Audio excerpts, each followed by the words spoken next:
Alrighty, welcome everyone to your first bonus lecture. Yeah, we're back at it. Thank you for the support so far. We heard your feedback, and here's the next lecture. David's going to take it away. Yeah, so we've taken a look at our fan mail that you guys have given to us. And one of the things that you guys mentioned that you felt was a bit difficult to understand was this idea of connecting tables, that lecture on connecting tables. And that's good for us to know because this is one of the most important concepts in learning how to make SQL queries. And so in this lecture, we're going to introduce the concept of joining tables. But in so doing, we hope that it will clarify also that lecture on connecting tables. Because basically, the concept of joins is basically the same thing as connecting tables. You're going to connect two tables together. Mm-hmm. So why don't we start from there and talk about connecting tables first. Just give a brief recap, but this time with pictures to help you visualize exactly what's happening when you connect two tables together. So let's imagine we have two tables, right? Two imaginary tables. The first one is called active customers. And this contains all our customers who are active. We might define that. That's usually important for a business. We usually define that maybe as something like someone who's done an important action in the past 30 days or 60 days. And so let's say these are people who've made a rental in the past 60 days. And in this active customer table, there are two columns, customer ID and favorite color. So for each customer, we know their favorite color. The second table is our reward customers. These are kind of like our whale customers, we call them, people who have made a bunch of purchases. And so these are our top users. And so these are people, let's say people who've made at least 30 purchases from our store, or 30 rentals. And so we have customer ID on this table and number of purchases. So two columns here again, for simplicity's sake. Now, these two tables, what is the relationship between each other? We know that they connect on the customer ID. There's a customer ID value for each table. But when you connect it on that, you'll notice that these two tables have some overlap, right? That's to say that there's some active customers who are also reward customers, as you can see in this kind of Venn diagram. And so when you do that connecting tables, when you do that where customer ID in the active customers table equals the customer ID in the reward customers table, two things kind of happen. The first thing that happens is that you limit who you're looking at to just this overlap section, where active customer equals reward customer. Right? And then the second thing that happens is that all the associated data with that connection point is, in a sense, joined to the associated data of that connection point in the other table.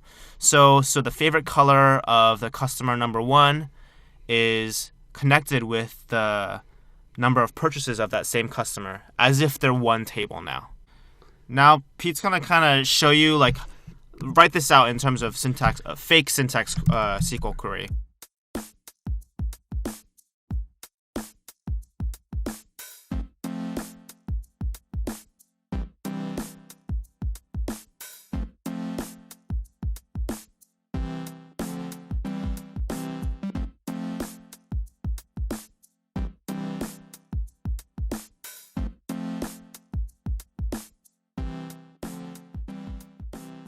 And so when you do that first query, this is what results, right? You'll have a table that has the customer ID, their favorite color, and that number of purchases. And then if we go to the join example, the select clause will be exactly the same for the second one. We're going to be returning the same fields. But when we're connecting, when we're adding the tables, this is where the new syntax comes in. So it's going to be active customer AC still. But then we're going to add this join function or this join command, and then we're going to write the other reward customer, the other table. And then instead of going to the where clause, we use this other command called on. So this is in essence the same idea as the where, but so we're going to say join it on ac.customer_id equals rc.customer ID. So this is going to give you, this is probably the clearest way to write it. These two results will give you, or these two queries will give you the exact same result. As you see, slightly different here, but it kind of reads more like a sentence where you can say active customer joining reward customer on these two fields, on this connection. Exactly. And so if they do the same exact thing, like why would we want to do it in this kind of syntax? Yeah, so I think for query efficiency, on very simple queries, it doesn't help you out that much. But when you get onto more complex queries, it can be more efficient with runtime. So more importantly, it really helps you think about how you're going to join the tables as you're writing them out. And let's say we had 5 or 6 tables and we just came in to the from clause and started listing them out. We might forget, when we get to the where clause, we might forget about joining one of the tables with like another one. But when you use the join syntax down here, it makes you put in the connection right when you write the tables. And it really helps you visualize how you're connecting the tables right when you're doing it. Exactly. So you won't forget to connect the table. So yeah, that's how you write. The join essentially is basically what that Venn diagram shows. It's showing, okay, only the people in this overlap part. But another benefit of join is that you could simply modify it to show you things that are in that Venn diagram illustration that are not only in the overlap part, but that are in the overlap and that left table. So the way to do that is called a left join. And this is a very common kind of join you'll see. Yeah, so the Sequila database, unfortunately, it doesn't have like tables that would really lend itself to left joins right now. But we can give an example with our current, with these current made-up tables of active customer and active reward, and reward customer. Should I write this out? Yeah. All right. So I'm going to go ahead and show you the left join. So we're still going to want to have these same results. And we're going to connect the tables, but it's going to be slightly different. So you write it out the same way. Customer AC. Instead of join, we use something called left join. And then reward customer. RC on AC dot customer ID equals RC dot customer ID. Yeah. So yeah, when you do that, in that case, now there are some people, right, in the active customer tables who are not in the reward customer tables, but they'll still show up in this query. But for the part where we're trying to pull their reward customer number of purchases, that won't have any value. What MySQL will do is it'll put just a null value there. And so this is kind of like we'll use this sometimes. For example, like when in our case, when we want to see how much revenue are we making per user, and let's say we have a product that has a free trial. So there are customers who have registered for an account, but they've never made a purchase, right? And so we want to include them for like that month. Let's say in January, how many users did we acquire that year or that month? And of that acquired group, how much revenue did we make per user? Now, if we did the old kind of connection, the old join where it was on the where clause, we would only be, and we were trying to get customer ID, and then maybe there's a payment table where it has all the payment transaction of anyone who's made a payment. If we connected the customer ID from the payment table to the customer ID of the customer table in this old way, we would only be looking at those who have made a payment, those who exist in that payment table. But that's not really an accurate way of assessing our revenue per user for that month, because we need to take into account all the free users who signed up but haven't made a purchase. And so in that case, a left join would be helpful because it'll give us the resulting table will have every single user, both free and paid. And for those who have paid, we'll see like their revenue number for that month. Yeah, exactly. So it's helpful when you have two tables with, let's say, both user IDs. One has more users than the other table. So the second table is a subset of the first, but you don't want to lose people in the first table. Exactly. All right, so we're going to go into a little brain buster here.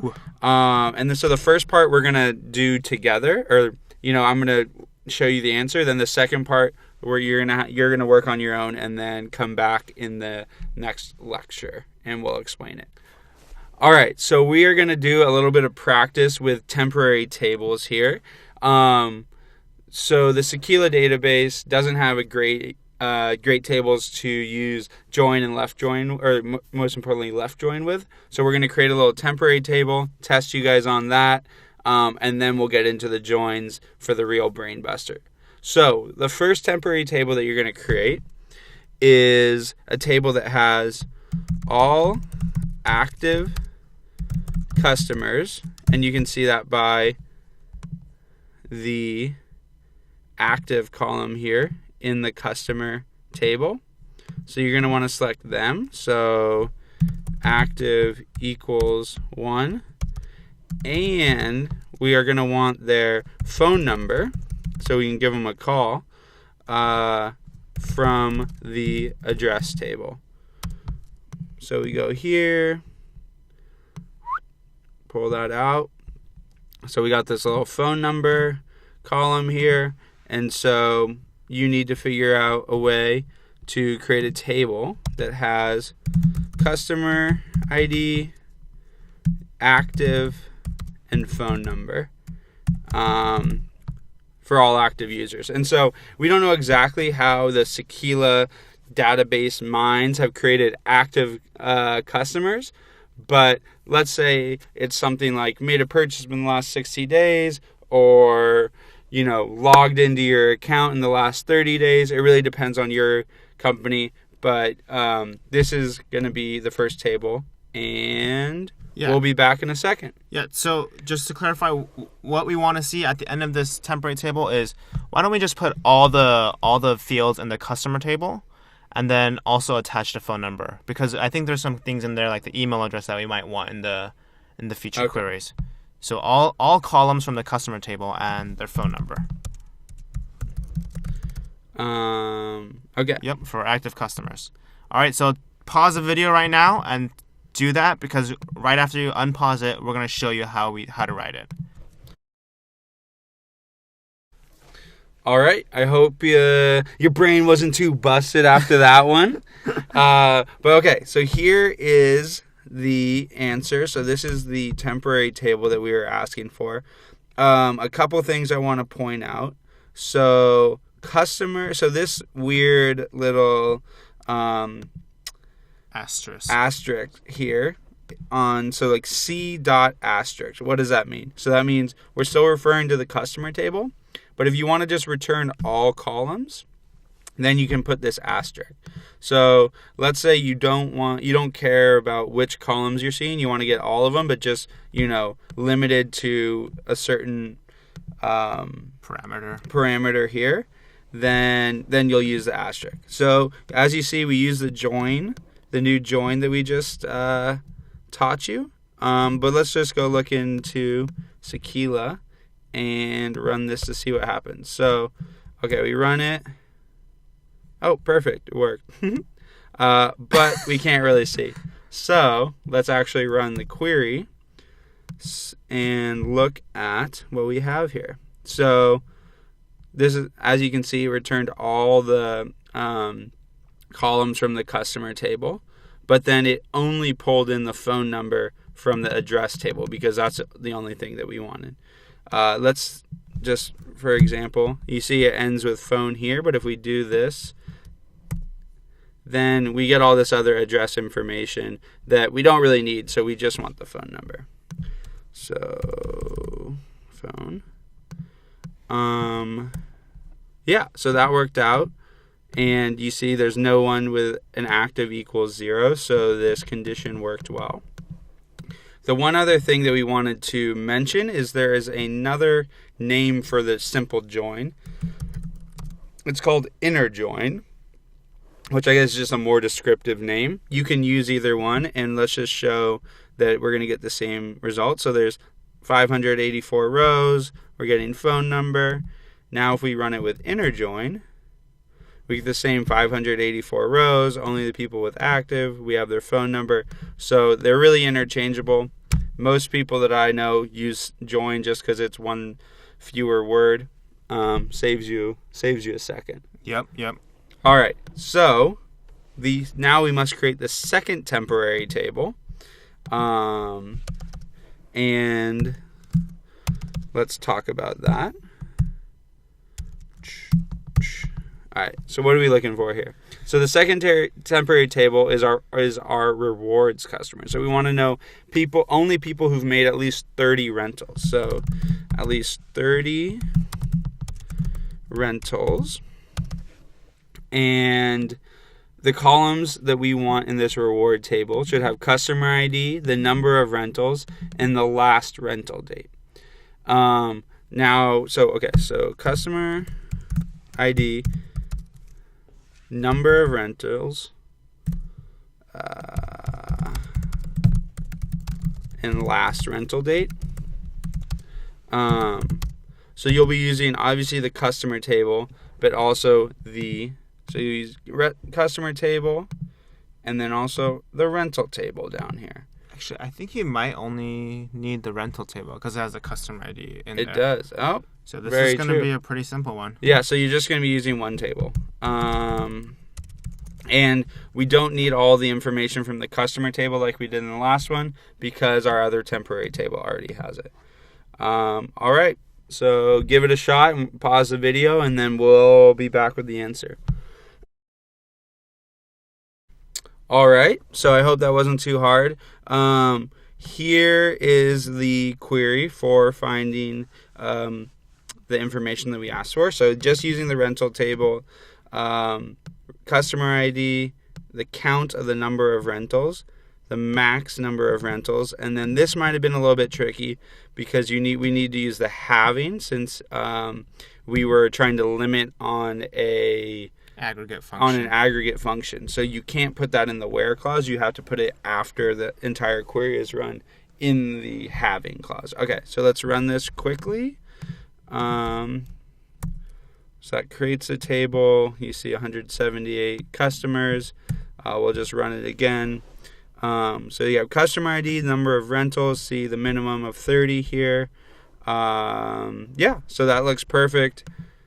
And now for the real brain buster. Yes, now. Okay, so we're going to pretend for this brain buster that we want to, these are like our loyal customers, right? Our active customers, our reward users. We want to like make sure they know they're special.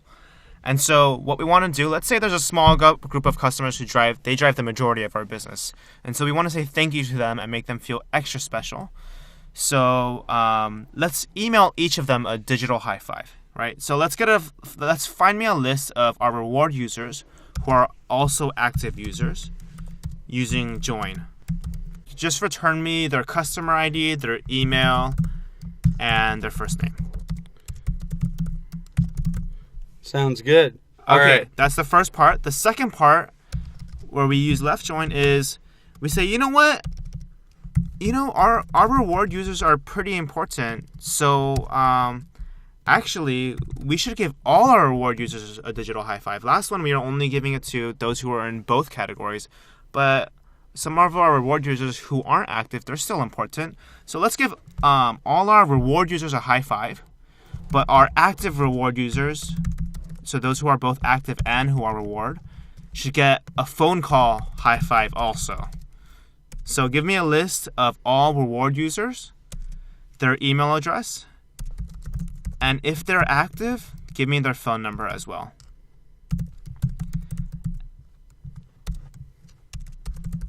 And a quick hint to help you out a little bit, you're going to have to use more than just the two temporary tables we created. And you'll have to do both a regular join and a left join for this one. So good luck. We'll see you in the next lecture. Peace.